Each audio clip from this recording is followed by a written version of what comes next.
Tú siempre estás aquí, tan cerquita de mi vera, que te puedo sentir. ¿Me escucháis, hermanos? Me está hablando el pastor ahora. Amén. Un saludo para todos, hermanos. Estoy gozoso de estar en esta noche con todos vosotros y también estoy gozoso del privilegio que se me concede de compartir el consejo de la palabra en esta noche. No tenía pensado repetir tan pronto el tema a predicar, pero basta sé que el siervo del Señor, el pastor, habló de que este día iba a seguir con la segunda parte, pues lo tomo como algo de Dios, como algo necesario y también vuelvo a decir como un privilegio y una bendición de parte del Señor. Como muchos de los conceptos que prediqué la semana anterior no son necesarios repetirlos, pero también tenemos que entender, hermanos, que hay gente nueva que se ha conectado y que cuando se saca un mensaje del contexto, pues mucho de lo que hablas fuera de ese contexto no se entiende. Entonces, los que me escucharon algunas de las cosas que voy a repetir la semana anterior, les pido disculpas públicamente. Me aferro, como siempre, a ese verso que dijo Pablo, que no le era costoso volver a repetir algunas de las cosas que ya había predicado o compartido, y lo hacemos mirando más bien a aquellos hermanos o hermanas que no estuvieron la semana anterior y necesitan un poquito de contexto para entender de qué va el mensaje de esta noche. No voy a repetir todo, sino simplemente voy a ir directamente al meollo del asunto, al cogollo de lo que es el mensaje, para así no hace falta repetir mucho, se hace el tema más limitado, más corto de tiempo, y también entramos en cosas diferentes que la semana anterior no prediqué o administré y todos podamos ser bendecidos. No sé si se me escucha bien o no. Si el pastor ahora, cuando termine, me da confirmación de que todo va correcto, empezamos rápidamente la transmisión del mensaje. Amén. Entonces yo voy a estar atento al escritorio. Como ustedes saben y como hice la semana anterior, cuando vea que alguien no escucha, doy de nuevo al botón y así todos podemos ser bendecidos. Entendiendo que ya me escucharon ustedes la semana anterior, pero que esta semana hay gente nueva, voy a ir directamente al cogollo del mensaje y vamos a hablar sobre los peligros que trae el movimiento neopentecostal. Quiero decir, que quede muy claro, que la Iglesia Evangélica Filadelfia es pentecostal clásica. Eso es muy importante que se sepa. Y que estos nuevos movimientos, a los cuales se le llama neopentecostales, significa nuevo movimiento pentecostal, no es lo que nuestra denominación y nuestra misión nos han enseñado desde los principios. Son movimientos y doctrinas que están envueltas en muchas herejías, en muchas cosas que vamos a hablar sobre ellas, que debemos de huir en el nombre del Señor. Vamos a hablar sobre varios peligros que trae o que hay dentro del movimiento neopentecostal. Primero, peligro por una visión desviada y extraña de la persona del Espíritu Santo y de su obra. Tengo que decir, y me alegra muchísimo que esto quede grabado, que creo firmemente en el poder del Espíritu Santo y en la manifestación de los dones espirituales tal y como están en las Escrituras, como por ejemplo en 1 Corintios capítulo 12 al 14, y también creo en el poder de Dios para hacer maravillas. Pero creo que necesitamos recordar más que nunca un punto obvio e importantísimo de nuestra doctrina, y es que muchas veces se olvida que el Espíritu Santo es una persona. Y en esta noche me gustaría enfatizar la personalidad del Espíritu Santo, pues si juzgamos lo que algunos están haciendo y cómo algunos están administrando, nos queda la impresión de que para ellos el Espíritu Santo es una especie de gas celestial que desciende del cielo y llena a las personas o un determinado ambiente. Esto que os voy a decir es entre comillas. El Espíritu Santo jamás desciende del cielo y jamás llena el ambiente por un simple motivo. No desciende del cielo porque está en nosotros de forma permanente. Y no llena el ambiente porque el templo no es el culto, sino que es la iglesia, cada persona de forma individual. Otros tratan al Espíritu como si fuera un viento y llegan al punto de presentarse como capaces de soplar al Espíritu Santo y de enviarlo sobre otros. De tal manera que se ponen a soplar en el micro como que ese soplido en el micro, amplificado por la megafonía, tiene algún tipo de poder, hermanos. Y eso no es así. También los hay que tratan al Espíritu, que vuelvo a decir que es una persona, como si fuera una especie de energía celestial, como una corriente eléctrica, y se dedican a lanzar Hayuken a diestra y siniestra como si fueran un personaje de la serie Dragon Ball. La expresión, queridos hermanos, tengo que decir en esta tarde que el Espíritu Santo es una persona. Es la tercera persona de la Trinidad, es Dios, y no es una fuerza o algo que podamos manipular o que esté bajo nuestro control. Cuando perdemos esto de vista y en la práctica nos referimos a la persona del Espíritu Santo como una especie de fuerza impersonal, como resultado creemos que podemos usarlo a él o a su poder cuando y como deseamos.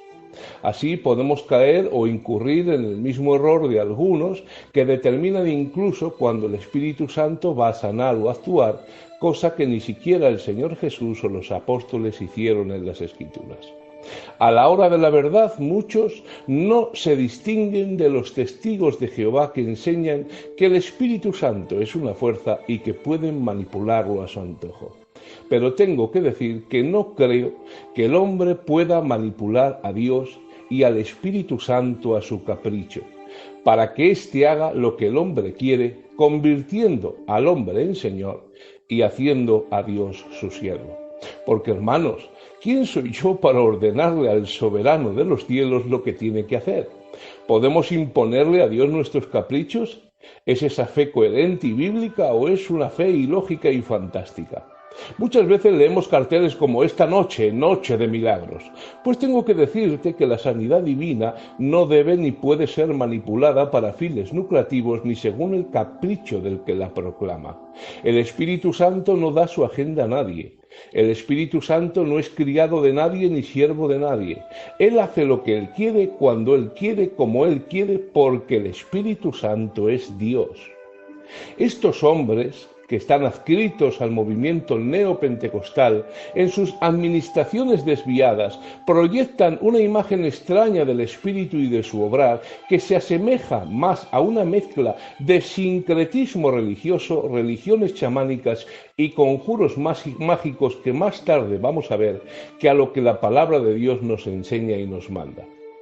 Uno de los argumentos más utilizados para justificar estas cosas extrañas que ocurren en cultos neopentecostales, como por ejemplo el vómito santo, esto implica que enseñan que los creyentes nacidos de nuevo están demonizados por demonios y hacen cultos de autoliberación con respeto de ustedes, donde se meten los dedos en la boca para producirse vómito, porque dicen que así los demonios salen. Estos cultos de liberación o estos cultos donde se administran este tipo de manifestaciones los justifican basados en un texto que está en 2 de Corintios capítulo 3 verso 17, donde dice: porque el Señor es el Espíritu y donde está el Espíritu del Señor, allí hay libertad.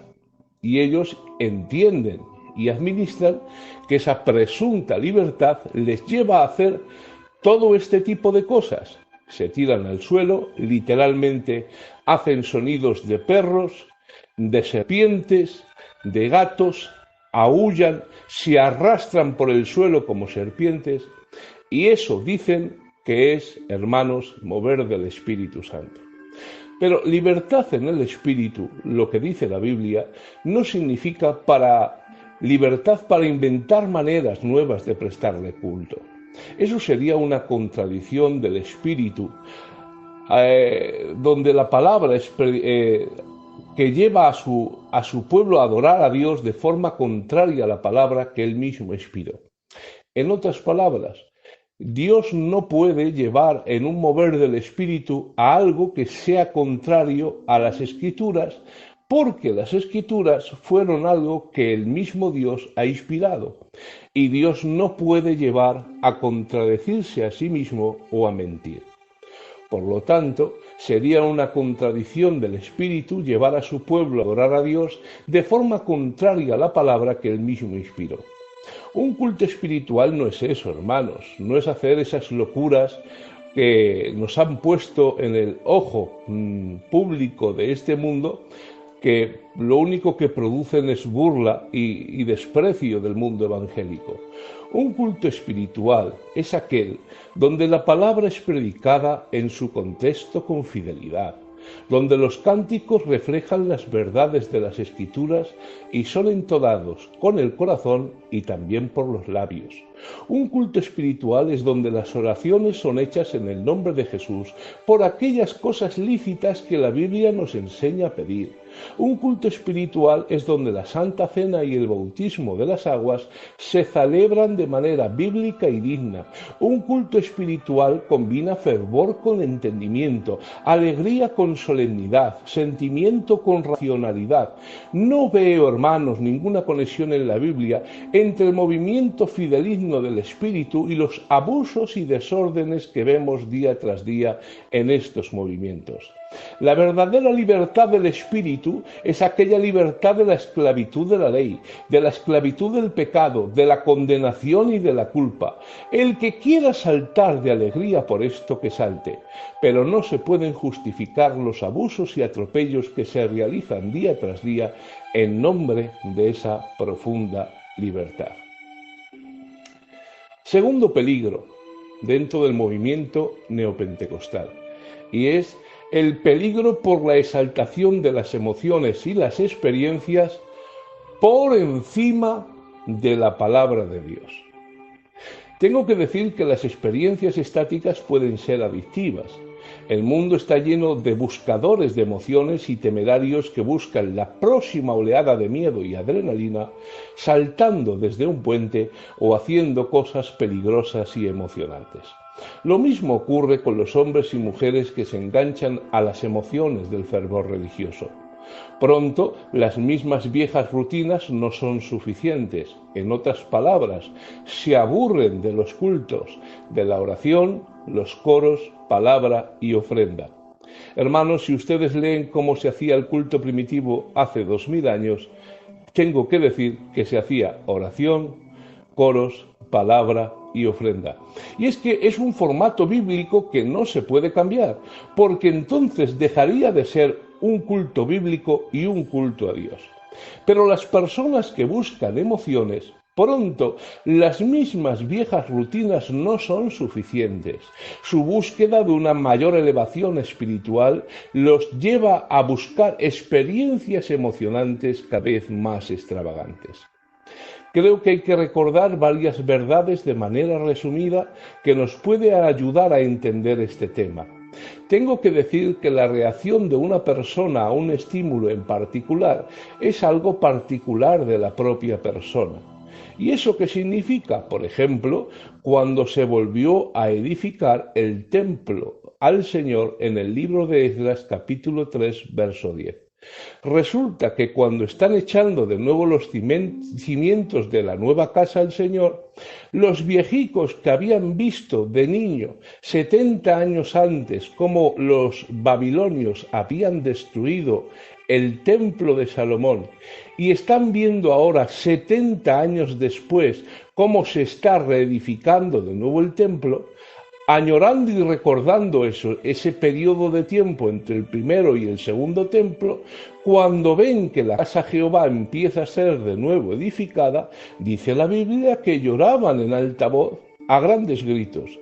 Pero los jóvenes que no habían visto la destrucción del templo de Salomón y solamente están viendo cómo en el tiempo de Esdras la casa de Jehová está siendo de nuevo levantada, dice la Biblia en el verso 12 del libro de Esdras capítulo 3, que daban grandes gritos de alegría. Están viendo los mismos sucesos, están viviendo la misma situación, están viendo sus ojos el mismo evento, y unos están llorando y otros están riendo. Unos lloraban y otros reían. Y la conclusión o la pregunta es, a ver, hermano, entonces, ¿qué hacemos? Pues ni se acertó el que lloraba, ni tampoco acertó el que reía, porque cada uno hizo delante del Señor lo que sintió de forma transparente y sensible. No es mejor el que ríe que el que llora, ni tampoco es mejor el que llora que el que ríe. ¿Por qué? Porque la reacción de una persona a un suceso en particular es algo que es particular de la propia persona. Por esto, hermanos, unos lloraban y otros reían. Y esto nos da varias lecciones a entender. Primero, si tú eres libre de reaccionar de una manera en particular, por ejemplo riendo, también otros son libres de reaccionar de otra manera a la tuya. Por ejemplo, llorando o por ejemplo, quedándose callado. Porque no es más espiritual ni siente más a Dios el que reaccione de una forma o el que reaccione de otra. Todos somos libres de reaccionar según la forma y el carácter de ser que tenemos cada uno. Segundo, no hay problema ninguno en cómo reaccionas a un estímulo eclesiástico en la Iglesia, mientras no se rompa el marco escritural. Porque aunque algunos no se lo crean, hay Biblia para este tema en particular, y estoy seguro de que si algunos pudieran, algunos borrarían algunos versos de los capítulos 12 al 14 de Primera de Corintios. Y voy a decir algunos de ellos. Primera de Corintios capítulo 14 verso 32. Porque los espíritus de los profetas están sujetos a los profetas, porque a Dios no le gusta el desorden ni el alboroto, sino la paz y el orden, como es costumbre en nuestras iglesias. Verso 39. Así que, hermanos, procurad profetizar y no impidáis el hablar en lenguas, pero háganlo todo de manera correcta y ordenada. Verso 37. Si alguno se cree profeta o espiritual, reconozca que esto que os escribo es un mandamiento del Señor. En otras palabras, Dios no dejó las reacciones espirituales, entre comillas, a la voluntad de cada uno de los creyentes, sino que la forma de reaccionar ya está todo medido y ordenado por la santa y gloriosa palabra del Señor.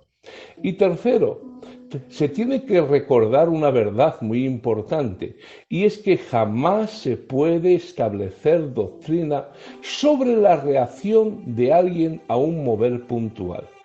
Porque cuando se ora hay personas que se caen y hay otros que están de pie.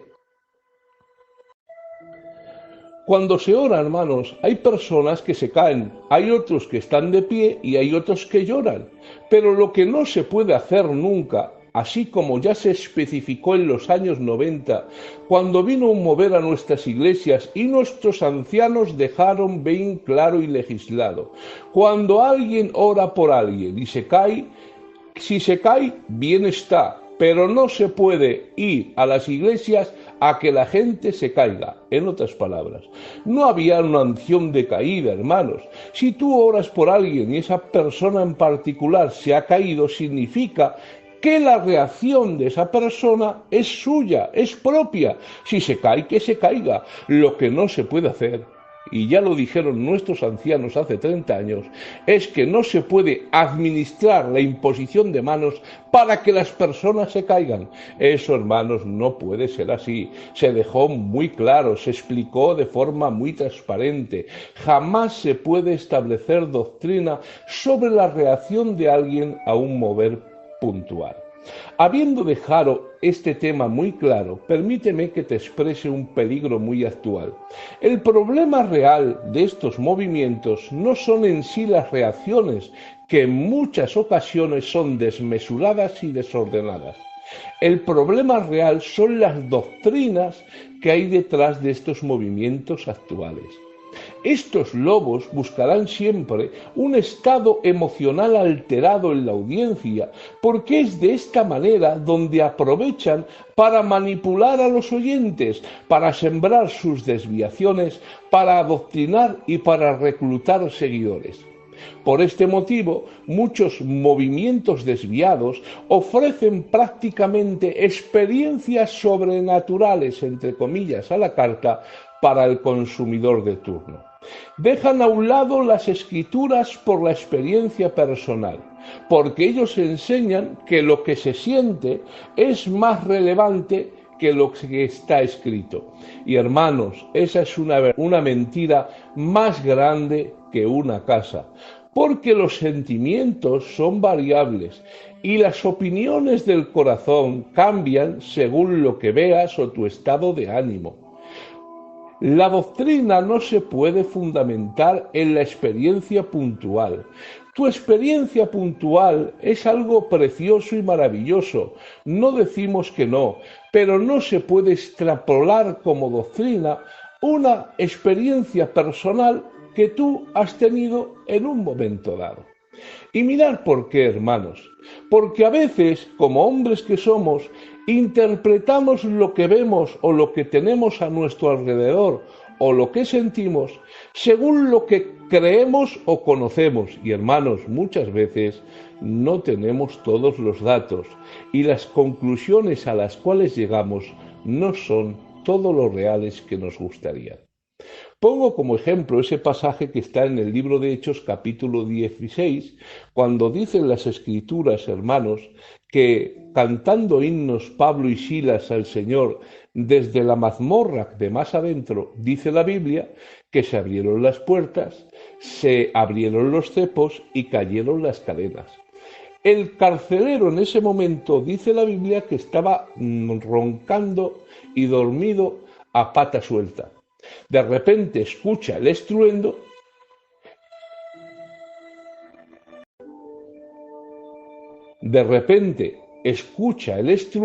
hermanos, y dice la Biblia que ve las puertas de la cárcel abiertas. En aquel tiempo había una ley que si se escapaba un preso, el carcelero pagaba con su vida. Y dicen las Escrituras que viendo las puertas de la cárcel abierta, sacó la espada y se iba a matar, pensando que los presos habían huido. Hermanos, él ve las puertas abiertas, sabe que si se ha escapado uno solo de los presos, va a pagar con su vida. Él cree que se han escapado todos porque ve las puertas de la cárcel abiertas. Entonces, él llega a la conclusión de que los presos se han escapado hasta tal punto que dice, antes que me quiten la vida, me la quito yo ahora mismo. Saca la espada y se va a matar a sí mismo. Aquí vemos a un hombre íntegro con lo que él creía que era verdad. El carcelero, viendo las puertas de la cárcel abierta, sacó la espada y se iba a matar pensando que los presos habían huido.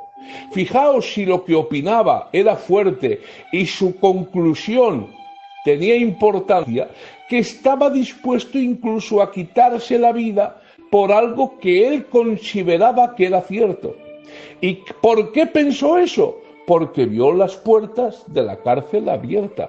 Y él llegó a una conclusión, que aquí es donde me quiero parar, vio las puertas abiertas y llegó a la conclusión que habían huido. Por lo tanto, llegamos a una realidad brutal. Lo que él creía no era la verdad. Vuelvo a decir, lo que él creía no era la verdad, pero el carcelero no mentía, porque actuaba según lo que él creía que era verdad. Si a este hombre le ponen una máquina de la verdad y le preguntan si han escapado los presos, y él dice sí, la máquina muestra que él no miente, hermanos, porque la máquina no determina la realidad de los hechos, sino si la persona a la cual se le pregunta o interpela cree que lo que dice es cierto o no. Por lo tanto, el carcelero cree que la gente se ha escapado, no está mintiendo, y cree que se ha escapado porque interpreta la puerta abierta como un hecho irrefutable de que los presos han huido. Pero escuchar, hermanos, a este carcelero le pasa lo que nos pasa a nosotros. Nosotros vemos la puerta abierta e interpretamos los hechos pensando que los presos han huido. Pero viendo la puerta abierta, no veía que los presos continuaban dentro de la prisión. Por esto Pablo clamó a gran voz diciendo: no te hagas ningún mal, todos estamos aquí. Y hermanos, tengo que decir algo, y es que este hombre no mentía, actuaba en conciencia, y se puede llegar a dar una paradoja, que una persona según su propio criterio piense o crea que está diciendo la verdad sobre un tema hasta el punto de dar su vida por lo que dice y sin embargo esté comunicando una mentira. Pero ¿cómo puede ser posible esto? Porque lo que el carcelero iba a hacer estaba basado en una interpretación partidista de lo que veía. Vio las puertas abiertas, pero no veía toda la situación real, no veía a los presos dentro. Por lo tanto, se iba a quitar la vida por una mentira que él interpretaba que es verdad. Y hermanos, esta historia bíblica nos ilustra las limitaciones del ser humano. El ser humano no conoce todas las verdades, no conoce todas las variables, incluso aunque las conozca, en muchas ocasiones, hermanos, interpretamos o malentendemos lo que estamos viendo o estamos escuchando.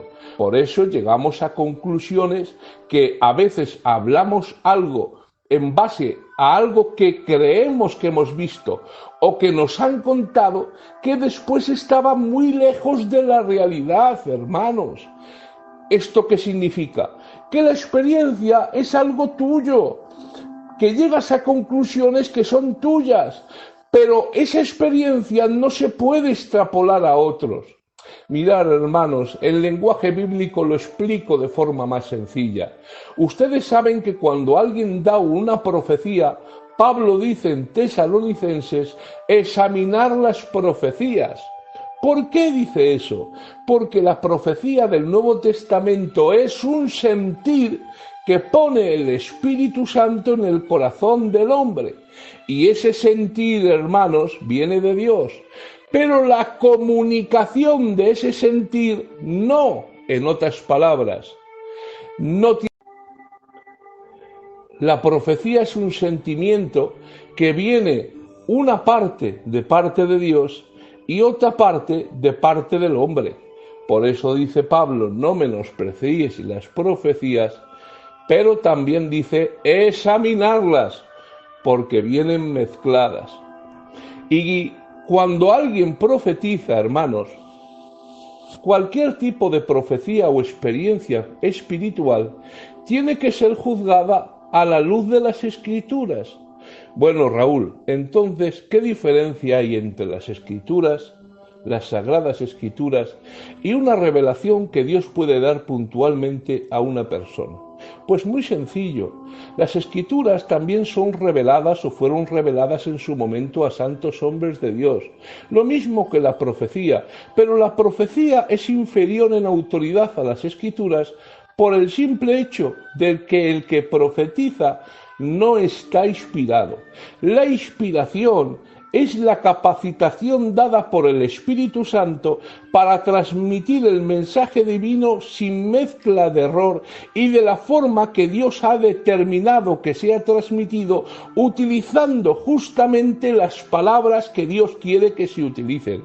Por eso dice la Biblia que los santos hombres de Dios fueron inspirados por el Espíritu Santo. Dios no solamente les dio la revelación, sino también la inspiración. Preservó de error el mensaje divino. Pero cuando alguien en la actualidad profetiza, puede haber revelación, pero no hay inspiración. Esto significa que el Espíritu Santo no salvaguarda al que profetiza del error, con lo cual puede meter conceptos, palabras o interpretaciones que no vienen directamente del Señor, sino de su propia mente o corazón. Por eso dice Pablo, de forma muy sencilla, no menospreciéis las profecías, pero examinarlas, porque vienen mezcladas. Aquí tengo que decir un detalle. Si lo que es la profecía en el Nuevo Testamento, a diferencia del Antiguo, en el Antiguo era un dictado, Dios daba 10 palabras y el profeta repetía exactamente lo que Dios había dicho, de tal forma que el profeta del Antiguo Testamento podía decir con autoridad, así dice Jehová el Señor, porque lo que único que era una transliteración de las palabras de Dios al pueblo. En el Nuevo Testamento no es así. Es un sentimiento, por lo tanto es un error que el profeta del Nuevo Testamento diga, así dice el Señor, sino más bien, hermanos, tengo un sentimiento de Dios para vosotros y lo comparto con humildad. Porque si el profeta dice, así dice el Señor, está dando a entender que todo lo que está diciendo proviene de parte de Dios, ignorando las advertencias del Nuevo Testamento de que la profecía en el Nuevo Testamento viene mezclada y viene con error. Por esto, hermanos, si quieres actuar como el Antiguo Testamento, el pasaje del Antiguo Testamento es que si alguien profetiza y no se cumple, el tal muera a pedradas. Este es un tema extenso, hermanos, pero lo dejamos así. El profeta del Nuevo Testamento no es inspirado. Puede tener una parte de revelación, pero sin inspiración. Por esto, hermanos, las profecías, las visiones, las experiencias que tú tienes son cosas que Dios te las da para ti, pero que no significan que sean la guía o el camino para otros. Lo único que es para todos los creyentes es la santa y gloriosa palabra de Dios. Por lo tanto, te recuerdo algo que ya sabes. Algo no es de Dios por lo que tú sientas, por lo que tú opines o incluso por lo que a ti te haga feliz. Algo es de Dios si la palabra de Dios da testimonio de que es de Dios, y algo no es de Dios si la palabra de Dios dice que no lo es. Muchos movimientos desviados harán cualquier cosa para que tus emociones despierten y se desborden, porque cuando estás así, eres mucho más fácil de manipular. Y repito, a una costa de sacrificar las sagradas escrituras en el proceso. Peligro por una práctica de torcer las escrituras o una mala exégesis. La palabra exégesis significa en el contexto bíblico sacar algo que está en el texto. Es como cuando vemos esos documentales de animales de la 2, que vemos como los osos cazan los salmones que están en el río, meten la zarpa y de un zarpazo sacan el salmón. Escuchad, el oso está sacando lo que hay dentro del río, no mete nada, simplemente lo saca. Eso significa exégesis, es sacar el sentido del texto, no introducir ideas, no introducir opiniones, no introducir fantasías dentro del texto sagrado, sino simplemente decir lo que el texto está diciendo. Y la mayoría de los expositores del movimiento neopentecostal tuercen el texto sagrado para justificar sus desvaríos y locuras. ¿Por qué?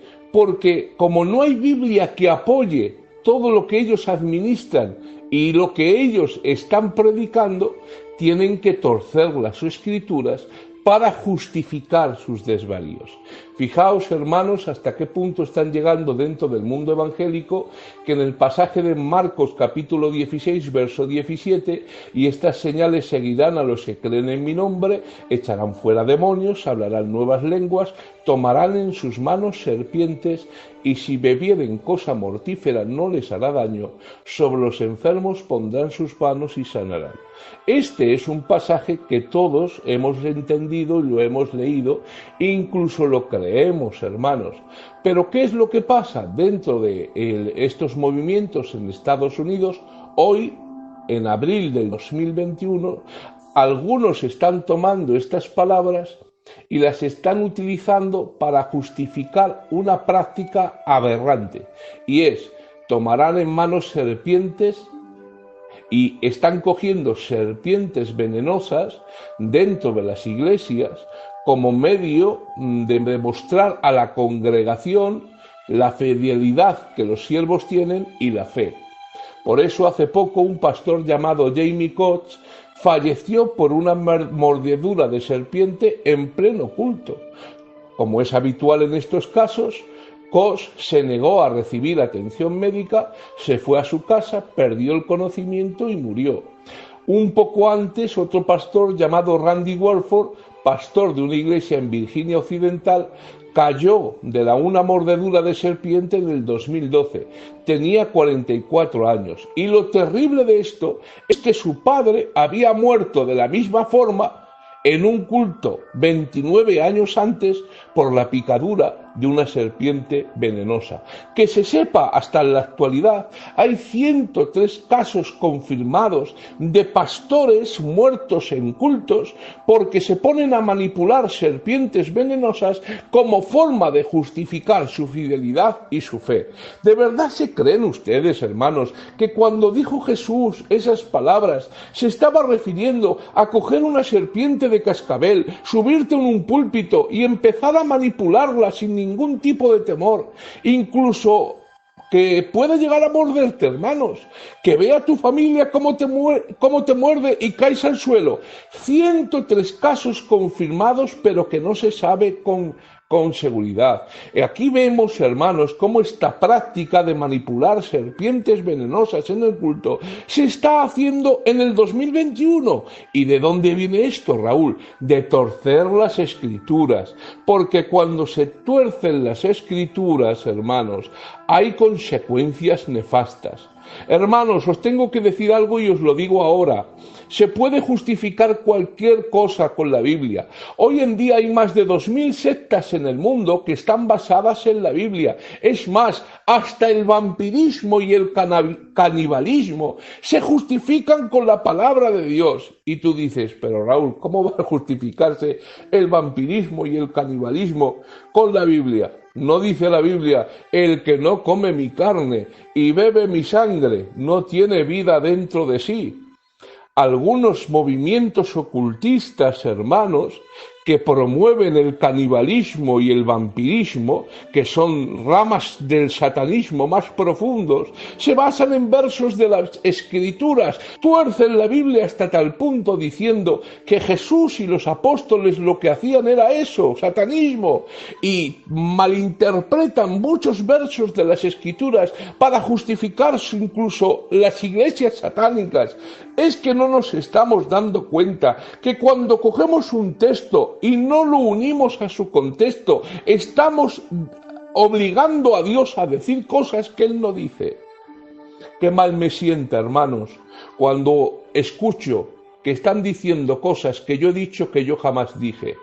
Pues hermanos, si yo me ofendo y soy un hombre, ¿cuánto no más Dios? Es por esto, hermanos, que la mala exégesis tiene nefastas consecuencias. Les voy a relatar otra noticia que ha salido hace menos de un mes en medios evangélicos. Un pastor fue devorado por cocodrilos, tras intentar caminar sobre las aguas como Jesucristo. El suceso ocurrió en Zimbabue. De acuerdo con el referido medio, el pastor había llevado a su congregación hasta un lugar conocido como el Río de los Cocodrilos para demostrar a la congregación uno de los milagros más conocidos descritos en la Biblia.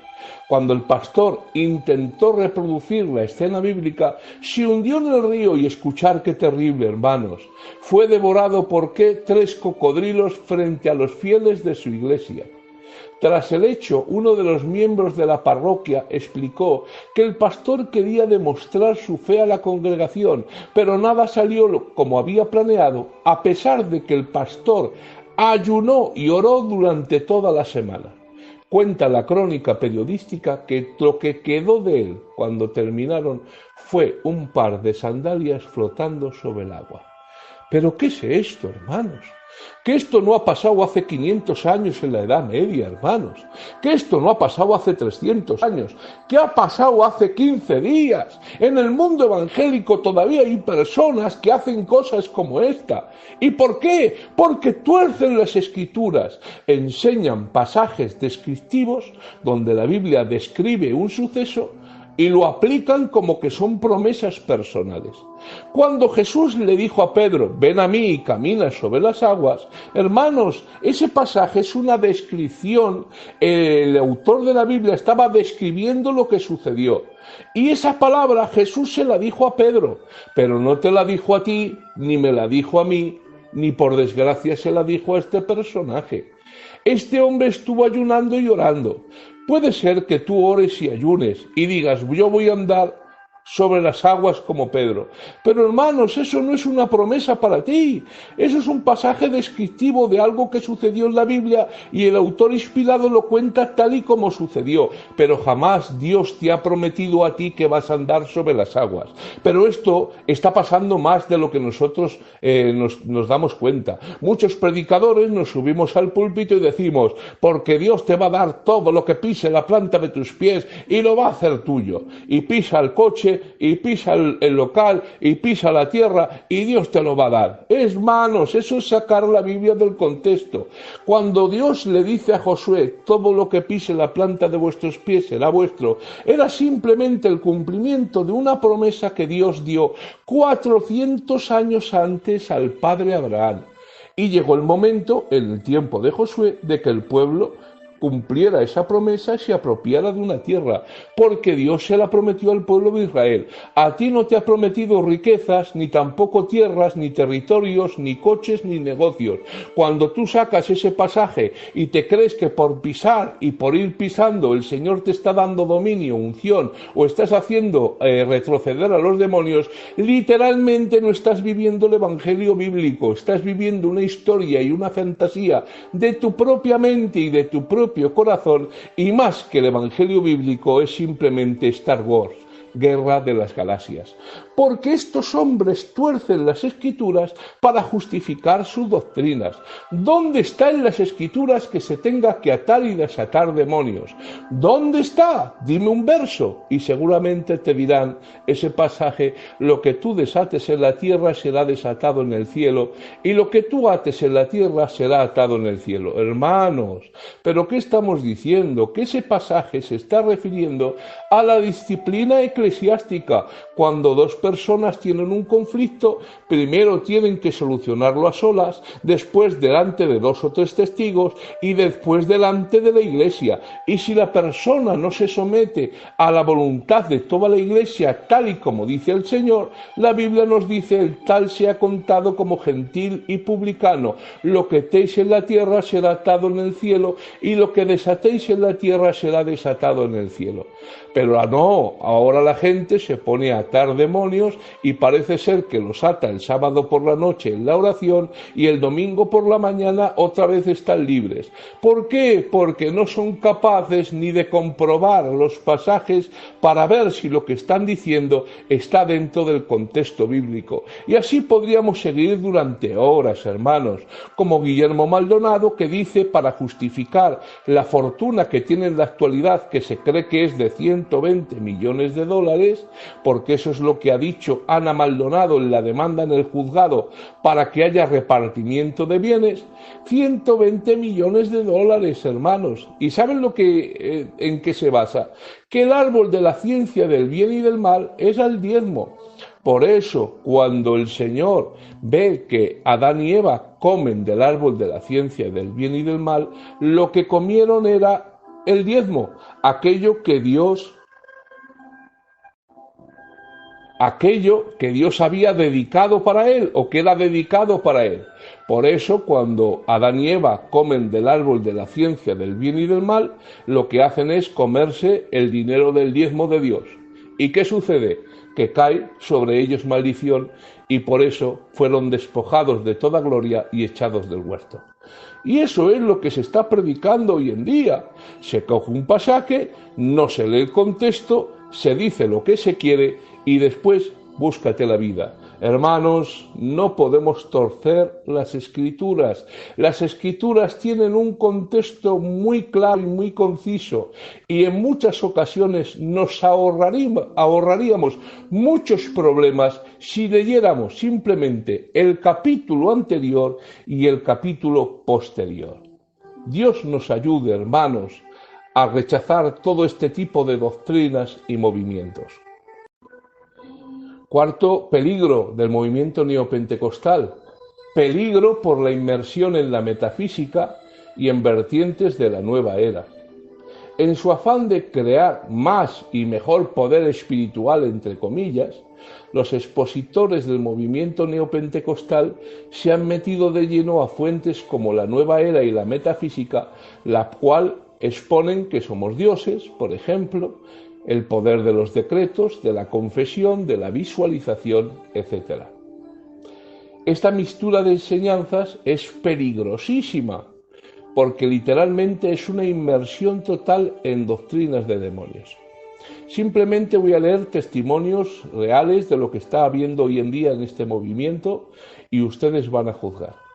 Hay una mujer llamada Ana Méndez Ferrell que fijaos lo que enseña.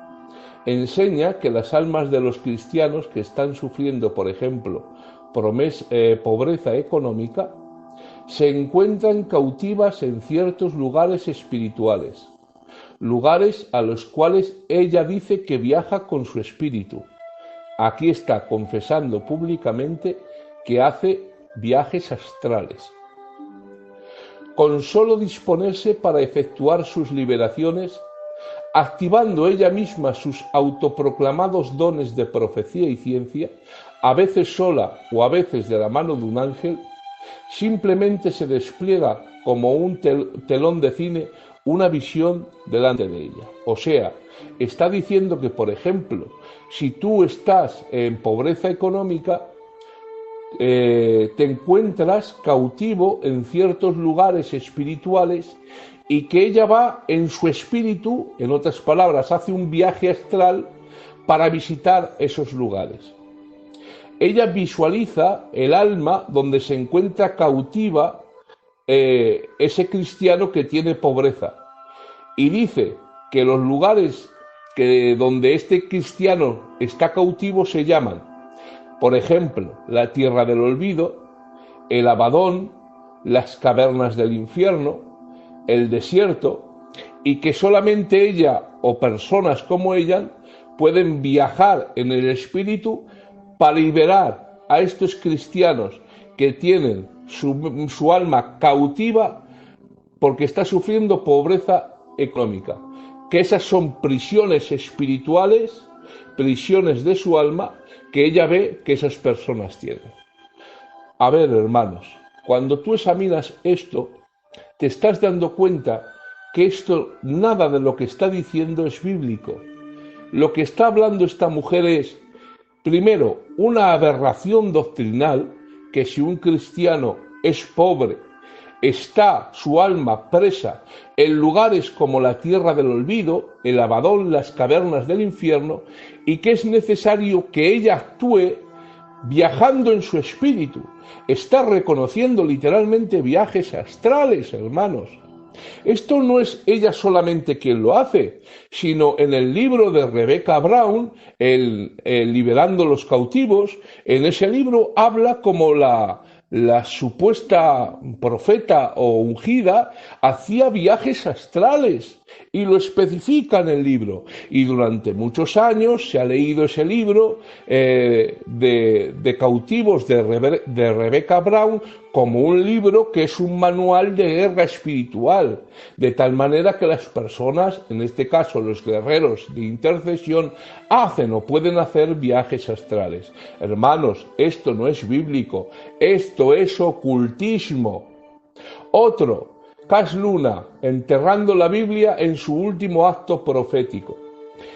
Cuando ha levantado su reciente templo, que ha costado más de 50 millones de dólares, y que Univision, una cadena de televisión muy famosa de aquel entorno, ha destacado que hay relación entre la iglesia de Casluna y cárteles de la droga que lavan su dinero en las ofrendas o donaciones de esta iglesia, para que veamos hasta qué punto están las cosas, hermanos, hay un acto que se llama magia simpática.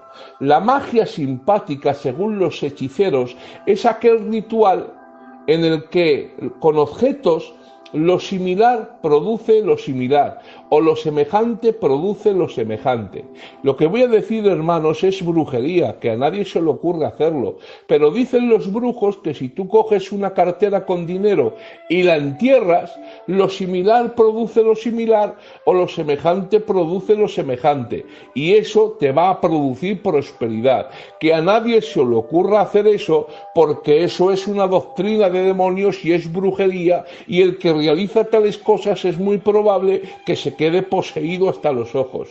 Pues, ¿qué es lo que hace este hombre? Pues hace lo mismo, pero en vez de meter una cartera con billetes, lo que hace es enterrar la Biblia. Y ahora él dice que es un acto profético porque lo similar produce lo similar. Entierran una Biblia abierta en los fundamentos de la nueva iglesia que se está levantando como si fuera un amuleto de buena suerte, igual que los ritos que existen en la hechicería, pero ellos dicen que es simple y llanamente un acto profético. ¿Pero qué es lo que están haciendo? Están haciendo brujería, pero con barniz cristiano. Cindy Jacobs, que es otra de las líderes del movimiento neopentecostal y que según Peter Warnes es general o generala de intercesión, en su libro La voz de Dios, página 169, que fue escrito en 1995, nos relata cómo ella enterró en Moscú un libro que contenía las 4 leyes espirituales. Y ella dice: cogí un palo, cavé un agujero en la tierra, arrojé el librito y enseguida lo cubrí mientras las mujeres oraban. Señalando hacia la universidad, comencé a profetizar: la semilla de este librito hará crecer escuelas de evangelización. ¿Por qué? Porque según los brujos, lo similar produce lo similar, lo semejante produce lo semejante. O sea, ellas han enterrado un librito de evangelización, las 4 leyes espirituales, y el evangelio por ese acto va a crecer en Rusia. Y lo único que están haciendo, hermanos, es un acto de brujería. Ronnie Chávez lo mismo. Él ha enterrado un microfilm, que es un rollo de película con porciones de la palabra de Dios, y entierran el negativo de la palabra para que el evangelio prospere en cierto sector. Por ejemplo, hacemos ese acto profético, entre comillas, en Burgos, para que Burgos se llene del evangelio, y lo único que están haciendo es un rito de brujería. Hay otro que está un poquito más allá, que se le llama el ritual de las estacas. Antes pensábamos que las estacas eran cosa de vampiros, pero parece ser que ahora son cosas de avivamiento y que está dentro del manual de guerra espiritual y de mover profético. Ellos dicen que cuando golpeas o clavas una estaca en la tierra, por cada golpe que recibe la estaca, hace que se cumpla más rápido lo que ellos están ordenando y decretando. ¿Te sirve esto de ejemplo, hermano, de lo que estoy diciendo? ¿O quieres más ejemplos más? Esto está pasando hoy en día en las iglesias evangélicas. Y hermano, no te pienses que esto está lejos de nosotros, a miles de kilómetros. El movimiento neopentecostal, a través de las redes sociales, a través de los smartphones, a través de los vídeos de YouTube, se está metiendo en nuestras iglesias. Miles de jóvenes y de ministerios hoy en día se creen que si echan aceite sobre Burgos conforme están realizando una marcha profética atando a los demonios, el evangelio va a crecer. O se ponen a enterrar Biblias, o se ponen a decretar y a proclamar. Pero hermanos, ¿de dónde dicen las escrituras que hay que decretar, o que hay que declarar, o que hay que visualizar en ese famoso libro de los años 80 de Paul Yonggi Cho, que decía, hermanos, que empezó a orar por una bicicleta como veía que Dios no le respondía, Dios le tuvo que decir, pero ¿qué tipo de bicicleta quieres? ¿Qué modelo? ¿Qué tamaño? ¿Qué color? Tú tienes que quedarte embarazado de la bicicleta, tienes que visualizarla hasta que lo que estés visualizando se quede dentro de ti como que estás embarazado, y después la bicicleta la vas a recibir. Eso mismo, Paul Yonggi Cho, pastor de la iglesia más grande del mundo en Seúl, que en la actualidad está en la cárcel por haber robado millones de dólares de la caja de la iglesia, eso mismo, Paul Yonggi Cho en el libro La Cuarta Dimensión reconoce que es una técnica que realizan los budistas para recibir aquello que piden o solicitan. En otras palabras, visualizan y después reciben. Esa técnica de visualización, de quedarte embarazado de la bicicleta, es una técnica de religiones orientales que Paul Yonggi Cho implementó en iglesias pentecostales, y hoy en día el mundo pentecostal se cree que tiene que visualizar para recibir lo que viene de Dios. Y hermanos, la visualización es una doctrina de demonios, es simplemente meterte en el ocultismo. Y ese libro, La Cuarta Dimensión, ha estado circulando por nuestras iglesias durante años y años. Hermanos, que esto está pasando cerca de nosotros, que todavía hay personas que se creen que declarando o decretando tienen autoridad para hacer que eso que declaran o decretan se cumplan. ¿Sabe de dónde viene esta doctrina? Porque los grandes maestros del movimiento de la prosperidad, del movimiento neopentecostal, enseñan que somos dioses y que como Dios creó todas las cosas por su palabra, como nosotros somos dioses porque tenemos el ADN de Dios, entonces lo que nosotros decimos se tiene que cumplir. Por eso Cas Luna empieza en todos sus mensajes, porque en mi boca está el poder de la vida y de la muerte, para decir y para hablar. ¿Por qué dice esto? Porque él mismo está enseñando en el 2021 que los creyentes somos dioses, pero eso no lo enseña solo Cas Luna, lo enseña Cas Luna, lo enseña Maurice Cerulo, lo enseña Benny Hill. Ustedes, dice Benny Hill, no están viendo a Benny Hill, ustedes están viendo a Jesús. Hermanos, no lo estáis viendo, estamos viendo lo que se cumplió o lo que dijo Jesús del anticristo, cuando vio el 666. ¿Qué es el 666? Sino que es el número del hombre, no lo dice la Biblia. ¿Qué día fue creado el hombre? El sexto día. El 666 es la divinización del ser humano. El hombre es Dios, por eso dicen las Escrituras, hermanos, que el anticristo se sentará en el templo de Dios como Dios, haciéndose pasar por Dios. Es la divinización del ser humano. Y esta doctrina satánica se lleva predicando 30 años dentro de iglesias evangélicas. Y nadie dice nada. Y todos lo vemos normal. Incluso estamos decretando y confesando. Hermanos, necesitamos aprender a distinguir lo que viene de Dios de lo que viene del diablo. Por eso escuchar lo que os digo. La teología neopentecostal no ha hecho ninguna contribución a la verdadera teología o a la interpretación bíblica, sino que representa una mutación desviada de la verdad. Al igual que un virus mortal, obtiene su acceso a la iglesia manteniendo una relación superficial con ciertas características del cristianismo bíblico, pero al final siempre corrompe y distorsiona la sana doctrina. Es una herejía que no es apostólica porque ellos no son apóstoles. No es nueva porque ya desde los tiempos bíblicos se levantaron farsantes de la fe que reclamaban el título de apóstol.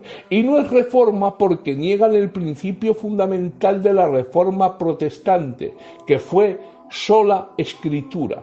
Estos sujetos Sueñan con conquistar naciones, dominar el mundo, quieren cambiar nuestro vocabulario por terminologías no bíblicas como sobrenatural, decretar, va a caer el fuego, va a caer la unción, traen cientos de unciones, cientos de movimientos y para colmo de males ya han logrado que muchas iglesias sucumban ante sus métodos y prácticas de adoración.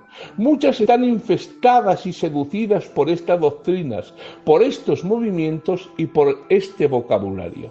Pero tengo que decir una verdad según el libro de Hebreos capítulo 3. Nuestro apóstol y sumo sacerdote es Cristo. El fundamento ya ha sido establecido y es suficiente con lo que sobreedificamos sobre estas bases, siendo obedientes y fieles a las Escrituras, tal y como los padres de nuestra obra nos enseñaron en su momento. Y ya entramos, hermanos, en la recta final. Es un movimiento antiescritura. En estos movimientos es mucho más importantes, como he dicho, una experiencia espiritual, entre comillas, que estudiar las Escrituras en su contexto. La mayoría de seguidores de estos movimientos tienen como axioma o frase: la letra mata y el espíritu vivifica. Y en base a eso se justifican en todo.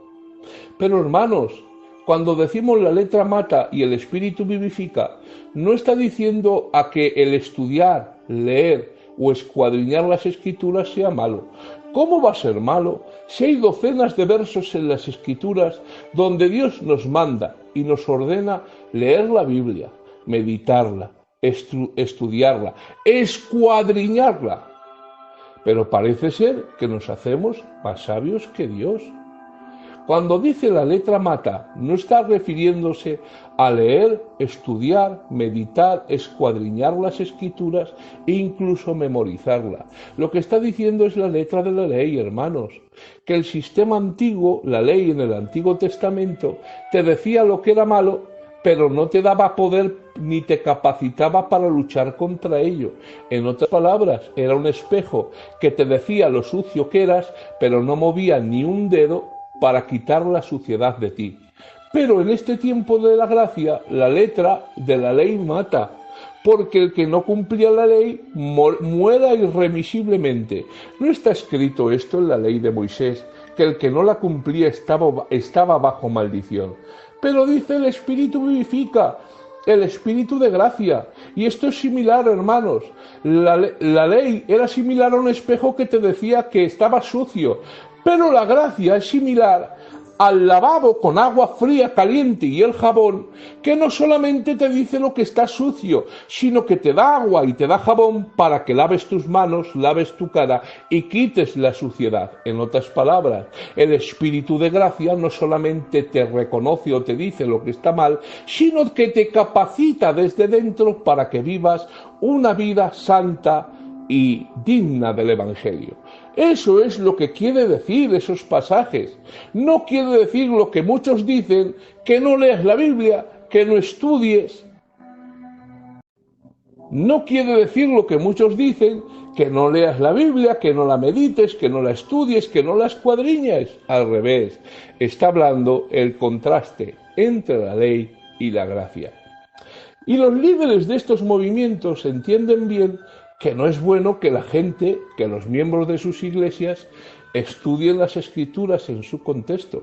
Porque si estudian las Escrituras en su contexto, se van a dar cuenta de las cientos de administraciones y revelaciones antibíblicas que son la base de lo que están administrando en sus iglesias.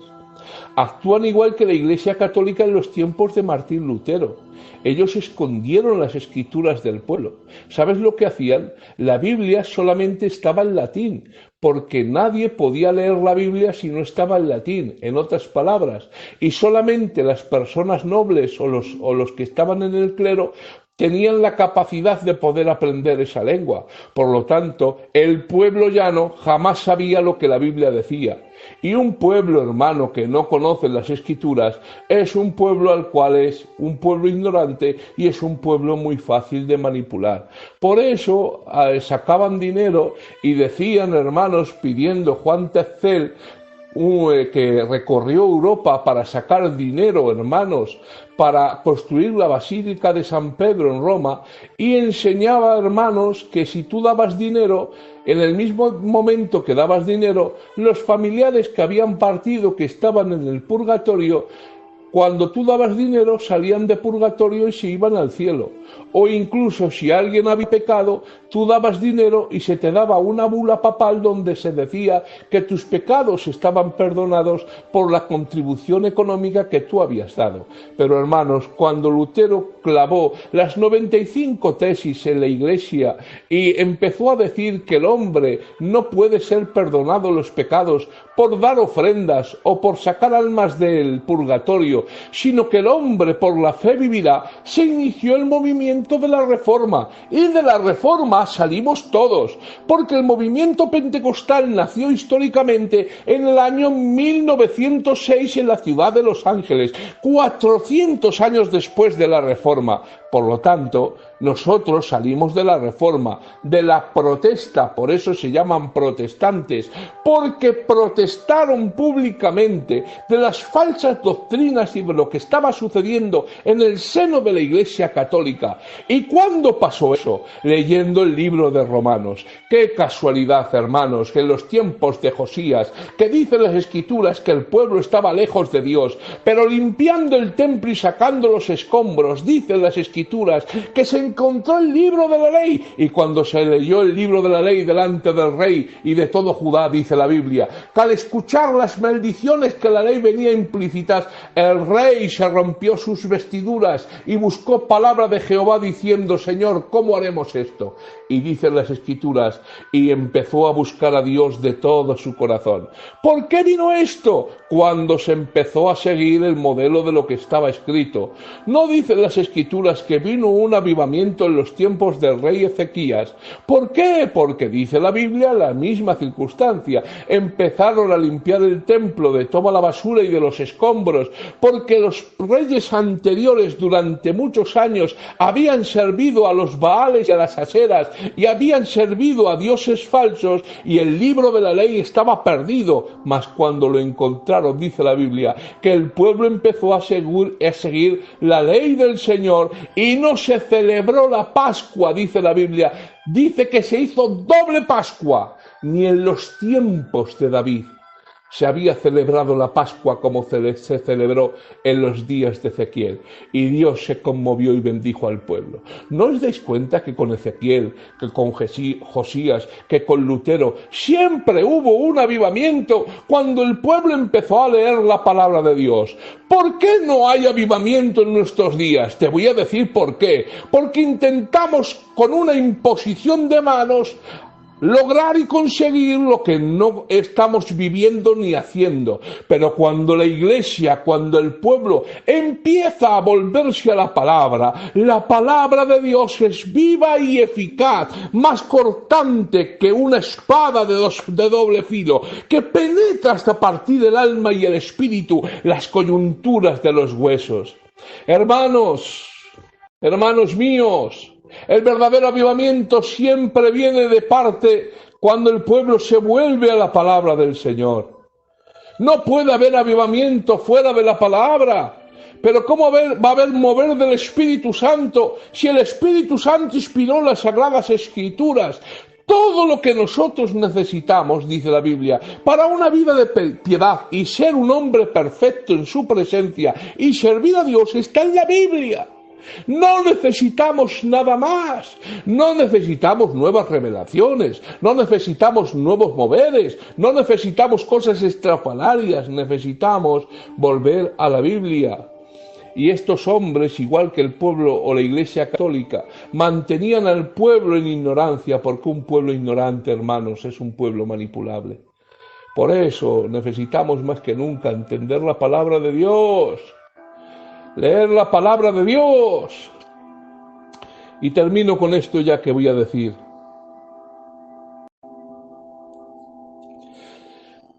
Es un peligro este movimiento, porque es el movimiento de la avaricia y el movimiento del yo del hombre. Todos estos movimientos están centrados en el yo, en el hombre, en sus necesidades y en sus deseos, y se olvidan de Dios y de su gloria. Y eso no es evangelio. Dios te va a dar todo lo que tú deseas. Eso no es bíblico. En ningún lugar de las Escrituras dice eso. Todo va a salir bien. Ese mensaje no es bíblico. Por eso ha venido esta pandemia y se nos ha venido muchas cosas abajo. Y mucha gente, lo tengo que decir porque es real, no entiende por qué Dios está permitiendo eso. ¿Y sabes por qué no entiende? Porque no hemos transmitido todo mensaje de Dios. No hemos predicado en nuestras iglesias que Dios libra a Pedro, pero permite que Jacobo muera a espada. Y en el mismo tiempo y contexto los dos. Uno muere a espada y el otro es liberado por una visita angélica. Y ahora dices, es que estaba el propósito de Dios para con Pedro. Pues vale, muy bien, vete ahora a la casa de Jacobo y se lo dices. Y les explicas por qué Dios ha liberado a Pedro con visita angelical añadida y permite que Jacobo muera a espada. ¿Y sabes por qué? Porque todo lo que estamos predicando últimamente pareciera ser que es Dios quiere que todo salga bien. Y ese tipo de evangelio no es un evangelio completo. En muchas ocasiones se está predicando un mensaje centrado en el hombre y en las necesidades del hombre. Que Dios te va a prosperar, que Dios te va a sanar, que Dios te va a sacar de donde estás, conviértete, que todo se va a solucionar. Ningún pasaje en las Escrituras, la evangelización está basada en promesas que Dios va a solucionar todos tus problemas si te conviertes. Por eso la gente se convierte, después viene la vida real y se hunden. ¿Y sabes por qué? Porque no hemos predicado todo consejo de Dios. Estos lobos, hermanos, codician el dinero de sus oyentes. Y esa es la verdad, es lo único que buscan, dinero. Y para conseguirlo, prometerán la absoluta salud, el bienestar personal y todo tipo de bendiciones y prebendas. Ese es el método que ellos utilizan. Recuerda lo que te digo. Estos lobos están dispuestos a cualquier cosa y harán todo lo que sea necesario para conseguir tu dinero. ¿Y saben por qué? Porque no tienen ningún tipo de escrúpulo. Mentirán, torcerán las escrituras, falsearán datos, amenazarán a quienes se les opongan e incluso amenazan de muerte y de juicio divino a quien quiera abandonar sus iglesias, para que lo sepan. Muchos de ellos están coaccionados. Estos lobos son literalmente hijos del diablo que por dinero trafican con las almas de los hombres. Por eso dice en 2 de Pedro capítulo 2 verso 2: y muchos seguirán sus disoluciones, por causa de las cuales el camino de la verdad será blasfemado. Y por avaricia harán mercadería de vosotros con palabras fingidas. Pero fijaos lo que dice el Señor: sobre los tales ya de largo tiempo la condenación no se tarda y su perdición no se duerme. En otras palabras, tienen sentencia de condenación encima de sus cabezas. El movimiento neopentecostal nunca perteneció en su origen al genuino movimiento pentecostal. No somos lo mismo, no tenemos las mismas raíces y no compartimos muchas de sus doctrinas ni administraciones. El movimiento neopentecostal simplemente se adhirió como un parásito al genuino movimiento pentecostal para crecer y hacerse fuerte desde dentro, para después a continuación explotar y manifestar toda su verdadera naturaleza venenosa después. Termino con esto y me gozo de que quede grabado porque lo voy a exponer claramente. En ningún momento puedo estar en contra del movimiento pentecostal clásico, ya que mis raíces están dentro del mismo. Sin embargo, no pudo aceptar las desviaciones doctrinales de movimiento que, aparentando ser pentecostales, introducen acciones, conductas y enseñanzas procedentes del ocultismo, el fetichismo y el mercantilismo. Algunos llamados apóstoles, que más bien son apóstatas, han introducido dentro de las iglesias actuaciones y conceptos que dicen ser del Espíritu Santo, pero que carecen de cualquier respaldo bíblico. Para ellos, han elaborado una teología torcida introduciendo conceptos esotéricos como la teología de lo sobrenatural, la cual se une a otras falsas teologías como la mal llamada prosperidad, que más bien es la codicia. A estas dos corrientes se une la falsa enseñanza sobre la guerra espiritual y se le añade las funciones especiales de un apostolado papista, acompañado de visiones y profecías falsas y manipulativas. Que quede bien grabado y muy claro en el corazón de los oyentes: creo firmemente en el poder del Espíritu Santo, en la manifestación de los dones espirituales tal como están expuestos en la Biblia, como por ejemplo 1 Corintios del capítulo 12 al 14. Creo firmemente en el poder de Dios para hacer maravillas, pero no creo que el hombre pueda manipular a Dios y al Espíritu Santo a su capricho para que se haga lo que el hombre quiere, convirtiendo al Señor en siervo y haciendo al hombre en Señor.